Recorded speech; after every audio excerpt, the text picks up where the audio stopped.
Welcome to LearnCity. Well, if you missed the last session on personal branding, go back to the last video so you join us in this class. Now, what are we going to talk about in today's class?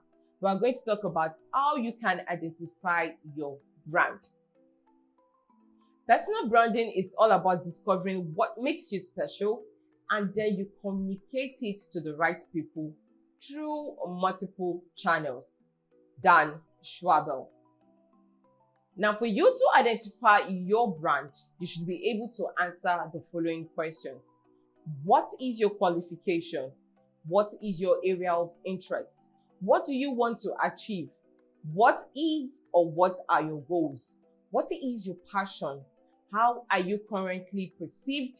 How are you perceived in your personal and your professional relationship? What is your industry sector? What is the market and target audience for your brand? What is the communication style you want to project? And what is your niche? Now, the next thing you do after you answer those questions is that you draw a column on a piece of paper as shown below. The first column is the things you like most. Write down 5 things that you like most. It could be anything of your choice, including your studies, it could be hobbies, it could be your strongest point. Whatever thing you feel that you like, 5 things on your top list. The next column is the things that others like in you. Now you're going to write down 5 points for which people around you appreciate you more of.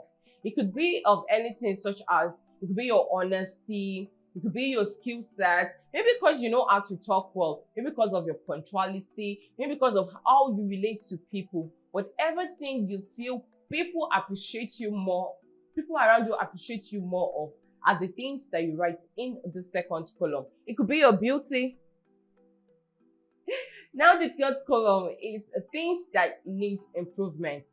Now what you do in this third column is that you match the first column and the second column together, and you base them on the things that need improvement. Now remember that while you're matching and comparing these first 2 columns together, let's call them column A and column B, you need to consider both of the points. I mean, your choice and the people's view. It will help you discover your brand. And once you're done identifying your brand, you need to set a goal. Note down your mission, your vision, and your personal brand statements. Build a strategy. I mean, your strategy has to be small and simple in steps. Now, the moment you identify your brand, next thing you do is for you to create your brand. Well, look at the picture about how you can create your own brand. Now, in creating your brand, the SWOT analysis is very effective. It's a very effective exercise that is recommended to be done before you create your brand.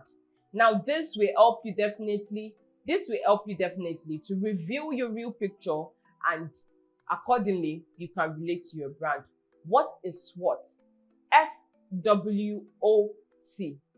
S stands for the strengths. Now, this strength is your internal characteristics that helps build your competitive advantages. For example, your good voice, eloquence, etc. W stands for the weakness. Now, you're trying to find what your weakness within you might be.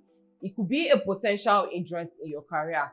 For example, it could be your fear in public, not able to speak properly in front of people. You need to work on your weaknesses.